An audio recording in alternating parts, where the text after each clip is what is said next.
O melhor dos dois mundos você encontra na graduação semipresencial URI. Cursos feitos para quem quer horários flexíveis e aproveitar a mega estrutura de uma universidade. O jeito URI de fazer do seu jeito. Inscrições abertas.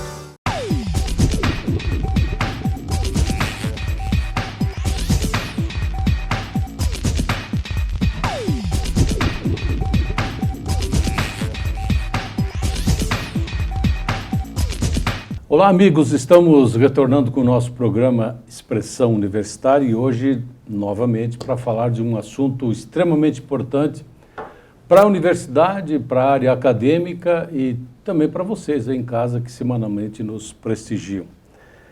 Nos últimos anos, a universidade criou uma disciplina chamada de Projeto Integrador, que tem como meta contribuir para que o aluno seja cada vez mais participante de seu processo de aprendizagem. A iniciativa tem ocorrido em todos os cursos de graduação. Hoje nós vamos falar um pouco sobre o projeto integrador desenvolvido no curso de farmácia. Para isso, contamos com a presença dos professores Luiz Carlos Chicota e Juliana Roman e as acadêmicas Daiana Luiza Bepler e Letícia Pinheiro. Bem-vindos, então, bem-vindas aqui ao nosso espaço aqui do Expressão Universitária. Bom, o projeto integrador desenvolvido pelo curso de farmácia trata da incidência do câncer de mama. Qual a razão de desenvolver esse projeto, professor Chicota? Bom, tudo bem, Ademar. Obrigado mais uma vez pela oportunidade, sempre TV Erechim, nossa parceira, né? O projeto integrador, ele vem de encontro às novas diretrizes do MEC, né? É a curricularização da extensão, né? Então, é uma disciplina, né, que faz parte do currículo e essa disciplina tem como base desenvolver projetos de extensão que interagem com a comunidade.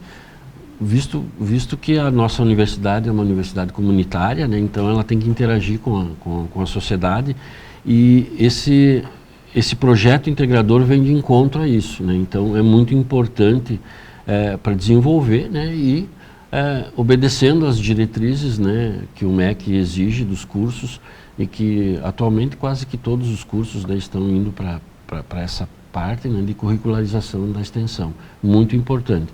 Até salientar, né, Ademar, que os três pilares de uma universidade, né, ensino, pesquisa e extensão, né, então é fundamental e é o que a URI faz, né, por isso o status universidade.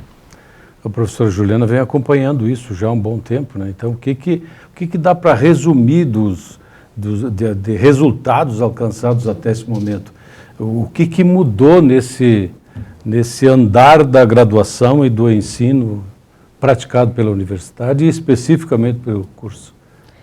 O que mudou é que, com o projeto integrador, a gente tem oportunidade de atingir um público-alvo, levando informações, interagindo com esse público-alvo, que antes tinha, né, extensão, mas agora ela está curricularizada, ela acontece de forma sequencial, contínua no curso, então isso vem aproximando a universidade, o nosso curso de farmácia, assuntos relacionados ao curso de farmácia, junto com a comunidade. Então a gente está assim estreitando os laços, né, em relação a essas informações, a esse alcance que nós estamos tendo.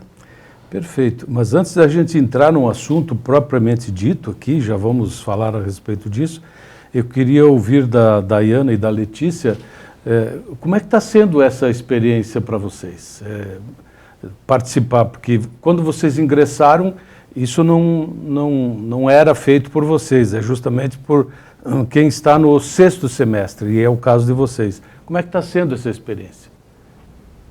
Bom, é uma parte muito integrativa do curso, né? Realmente está no nome da disciplina. A gente não sabia muito bem o que esperar, início, assim, como seria desenvolvido o projeto, mas foi uma coisa bem livre. A gente ficou livre para escolher um tema, para desenvolver nossas ideias, para focar no que a gente achava mais importante dentro desse tema. E nós escolhemos, então, falar sobre o Outubro Rosa, já que é um tema atual, nós estamos entrando no mês de outubro, então se encaixa muito bem nessa ocasião. E a gente conseguiu desenvolver um projeto muito legal, a gente conseguiu aprender muita coisa nova também, fazer uma pesquisa muito interessante e agora então compartilhar tudo isso que a gente conseguiu aprender com o público, né? Isso aí foi de grande valia, assim, foi bem interessante. É uma coisa nova para nós, né? Mas assim foi desafiador também. Desafiador, isso aí. Mas assim a gente aprendeu bastante e a gente está conseguindo repassar para outras pessoas. Então acho bem interessante. Que legal. Bom, nós informamos no início de que o projeto é sobre a incidência do câncer de mama. Professor Chicota, como é que ocorre realmente o desenvolvimento do câncer? O senhor que é um pesquisador, né, de longa data nessa área. Ademar, então, o câncer é uma palavra assim um pouco assim, assustadora, né? O pessoal tem muito medo, né? Mas na verdade, assim, tecnicamente falando, o câncer, e especificamente o câncer de mama, né, é um crescimento desordenado, né? A mama, existem células dentro, né, que constituem a mama, e essas células têm características morfológicas específicas, né, para cada ser humano, para cada, né, metabolismo. O que acontece? O câncer começa a ser desenvolvido quando essas características morfológicas se modificam por algum fator, pode ser genético, pode ser fator externo, né, e ocorre então uma modificação nessa característica morfológica, ou seja, um crescimento desordenado de células morfologicamente, com características morfológicas diferentes das normais, provocando então assim o tumor, né, o chamado tumor, né, que são células diferenciadas. Basicamente seria esse, né, o mecanismo, né, do câncer de mama. Na verdade, bem resumida. Bem resumida e bem prática para se entender. Perfeito. E qual é a taxa de incidência e mortalidade do câncer de mama? Me parece que isso vocês pesquisaram nesse projeto. Isso.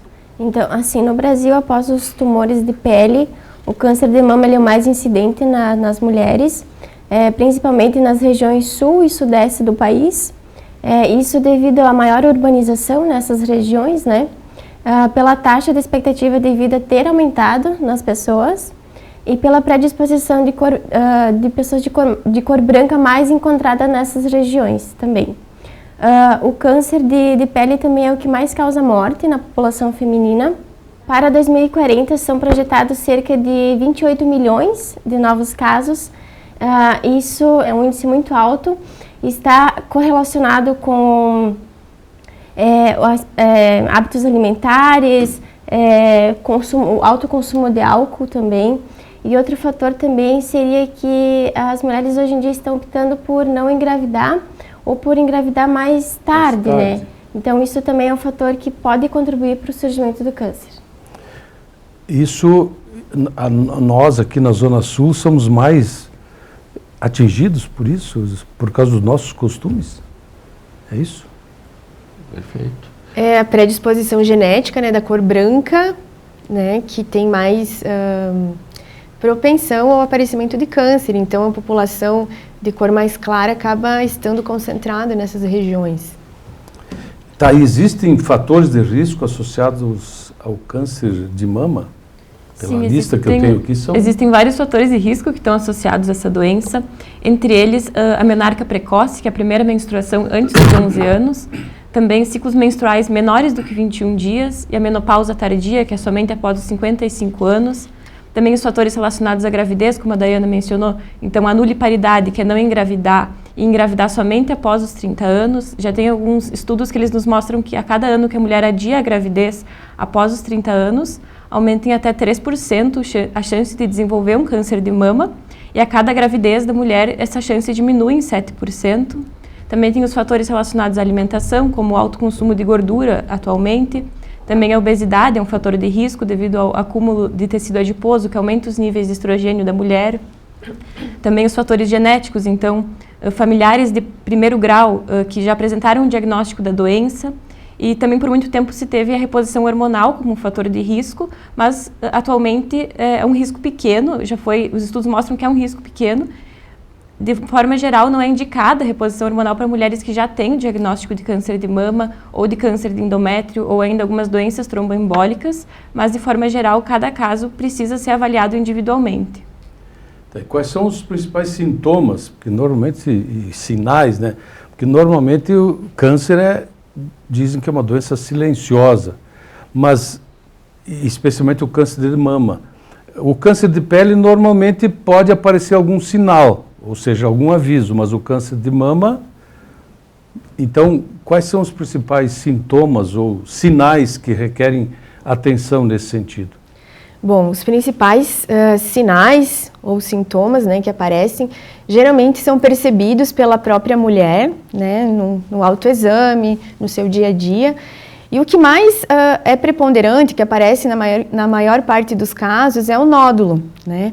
O nódulo a mulher pode sentir, né, palpável. Ele é palpável quando ele já tem pelo menos 1 centímetro, né? Então a mulher pode sentir esse nódulo. Ele aparece em 90% dos casos. Em geral é um nódulo fixo, indolor, né? Ele não apresenta dor, né? Mas ele pode ser sentido.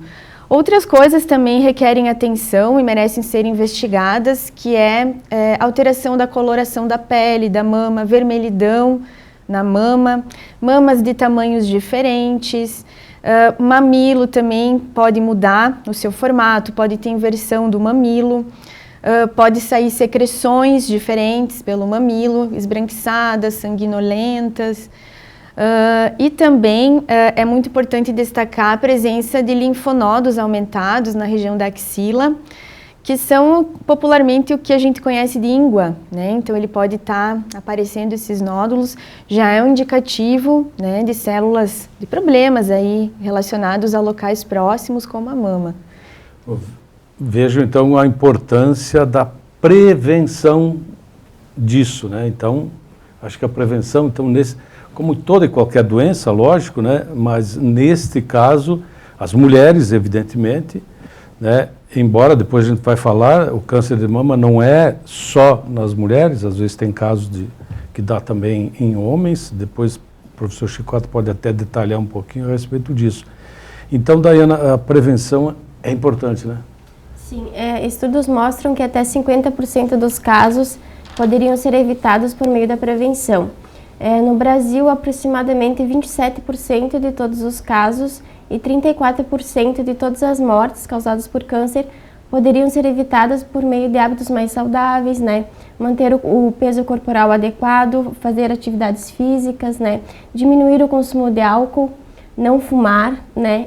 E praticar atividades físicas regularmente e fazer os exames, né? Periodicamente. Então, tudo isso é muito importante para que o índice de câncer diminua no Brasil. Por isso vocês entraram, digamos, de cabeça nesse projeto Outubro Rosa, né? Que acho que isso é que... só que não, o Outubro Rosa surgiu justamente para chamar a atenção do mundo todo. Mas não é só em outubro que tem problemas de câncer de mama, né? O ano inteiro. Então isso requer uma atenção durante os 12 meses. O outubro é justamente para... divulgar uma campanha de conscientização, né, Letícia? Isso, exatamente. Então, a campanha ela surgiu ainda nos anos 90 nos Estados Unidos, assim como o símbolo que nós temos até hoje, que é o laço cor-de-rosa, e um pouco depois também o ato de iluminar prédios públicos, monumentos, pontes com as luzes cor-de-rosa. E primeiro esse movimento ele começou a ser mais conhecido dentro do país, dentro dos Estados Unidos, e foi em 2002 que ele chegou no Brasil, a partir de um grupo de mulheres que simpatizava com a causa e foi atrás de trazer isso para cá. Elas conseguiram apoio privado para fazer a iluminação do monumento do Obelisco do Ibirapuera, em São Paulo, e a partir disso outras entidades também conheceram o movimento, abraçaram essa causa e também começaram a fazer atividades relacionadas ao Outubro Rosa. E a campanha ela tem se mostrado realmente muito efetiva, uma vez que os números de mamografia realizados entre os meses de outubro até dezembro, a partir do início das campanhas, a partir de 2002, teve um aumento significativo.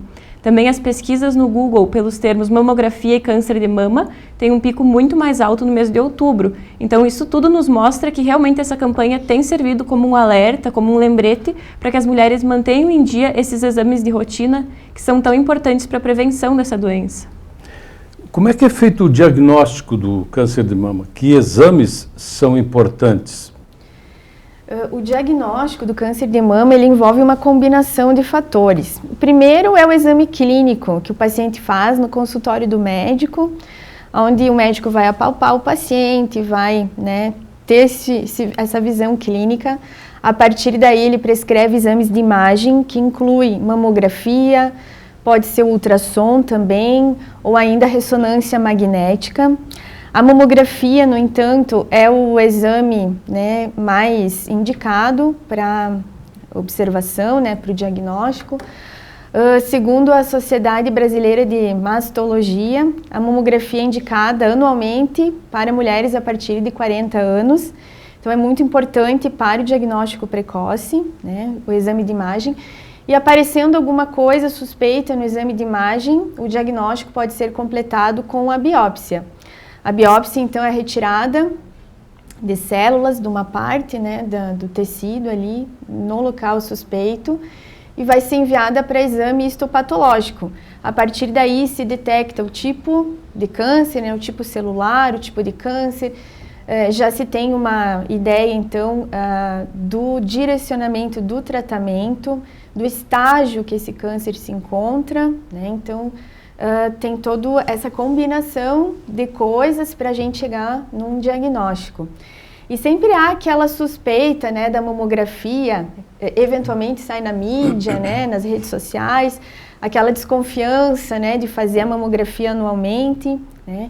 Mas os mamógrafos atualmente, eles são bem seguros, eles são equipados com uma espécie de fonte de raio-x, é como se fosse, né, um raio-x da mama que é feita, com um equipamento bem próximo à glândula mamária, mas essa fonte de raio-x ela é de bem menor intensidade do que um raio-x convencional. Então, o benefício do exame é sempre maior do que o risco. Então, é indicado fazer, né, para que a gente consiga esse diagnóstico precoce. Quando se fala em exame, mamografia, e aí para nós homens outros tipos de exames, normalmente não, mas muitas pessoas imaginam, se eu tiver que fazer esse exame, eu já sou portador da doença. Nem sempre isso procede, né? Não, nem sempre. Às vezes é o sintoma, né? É justamente para comprovar ou não, né? E Ademar, assim, até existem alguns questionamentos, meu Deus, mas cada vez mais está aumentando o número de casos de câncer. Eu não diria aumentando. Hoje a população tem acesso mais fácil a exames, né? Graças a Deus, né? Então hoje a população consegue chegar mais perto do médico, mais perto de exames, né? Então isso fica bem mais evidente, claro, e acontece em mais casos, né? Então é muito importante.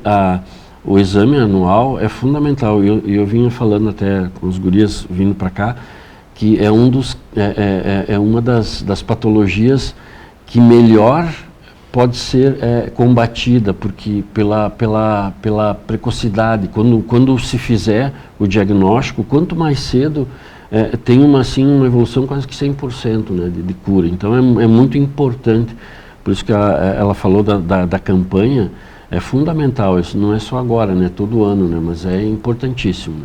Então, nem sempre, né, a paciente, né, no caso, ou até o homem, vai se submeter a algum exame, nem sempre vai ter a doença, né, mas é uma prevenção. É o que a gente deveria fazer, né, a medicina curativa e não... a medicina preventiva e não a curativa, né?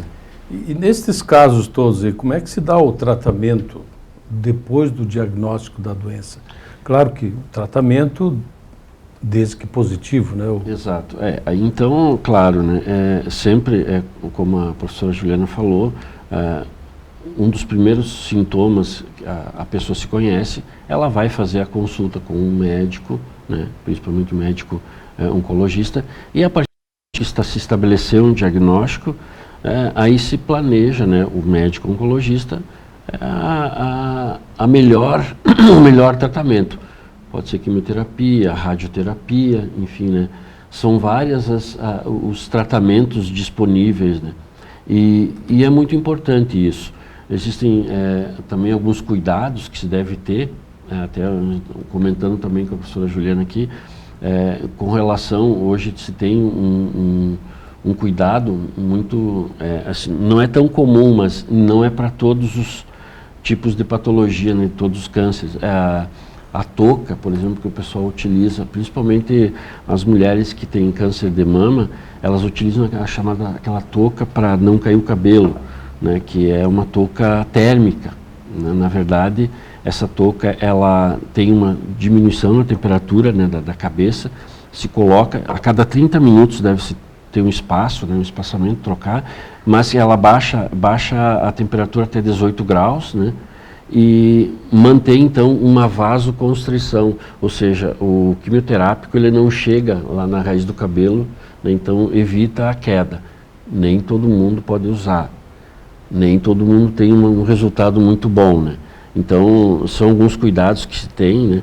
E cada vez mais está avançando, Ademar, o tratamento para ter menor efeito colateral, né? O efeito colateral da quimioterapia, ela é um efeito bem complicado, né? Então cada vez mais se estuda formas para se amenizar, né, esses efeitos colaterais.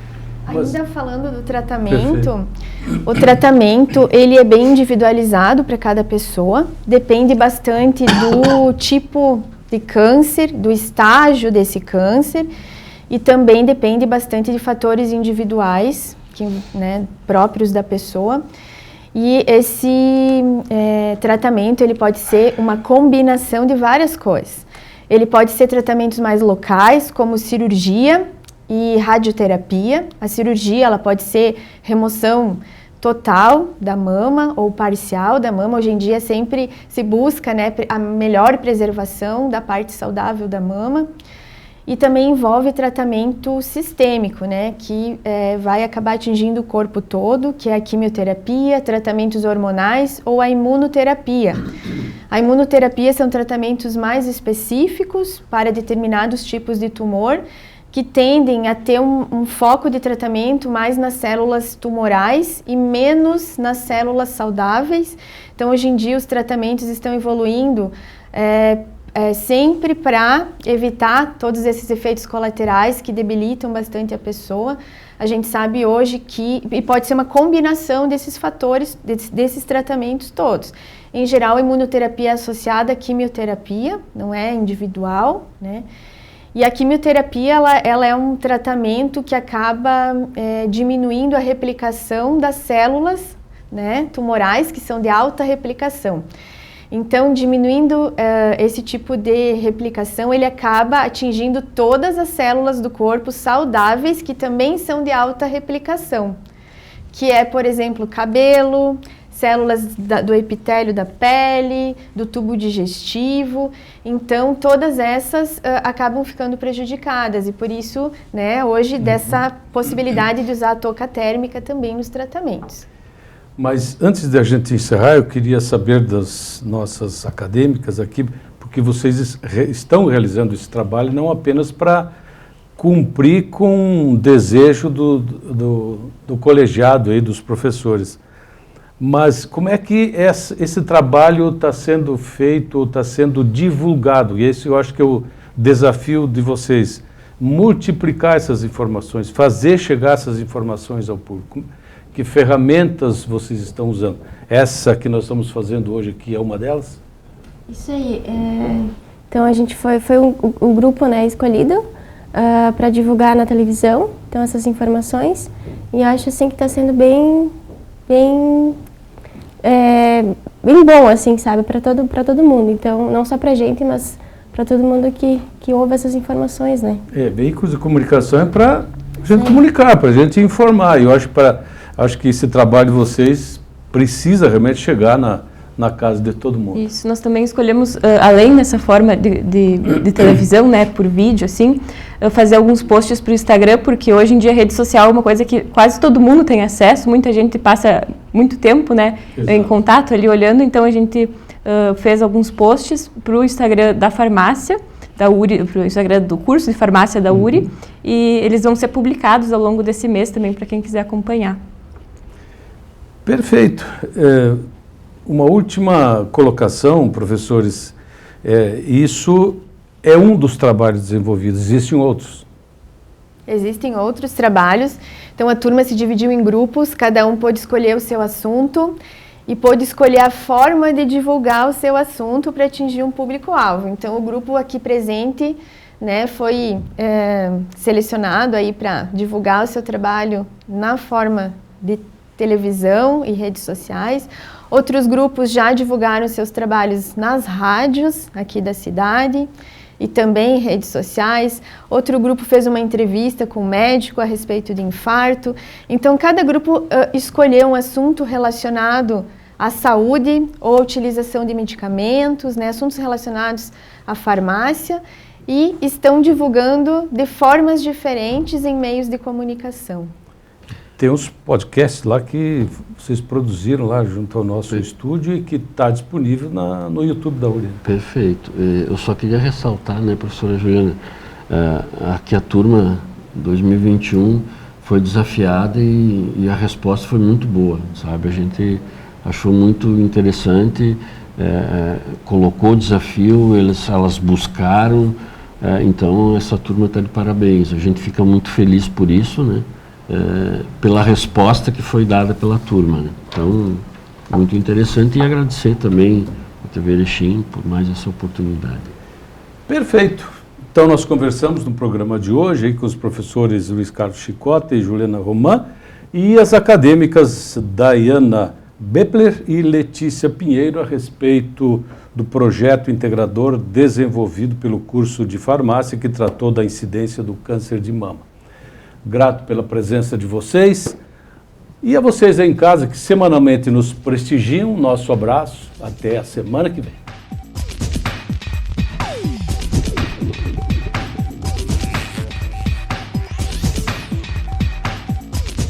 O amanhã é você quem faz. Pós-graduação URI. Potencialize seu amanhã. Cursos presenciais, semipresenciais e EAD com conceito máximo no MEC. Confira descontos e inscreva-se em uricer.edu.br/pós. Fale a língua que seu mundo fala. Centro de Línguas URI Erechim, com apoio pedagógico da Cambridge University Press. Material didático internacional e professores com experiência no exterior. Centro de Línguas URI Erechim. Matrículas abertas.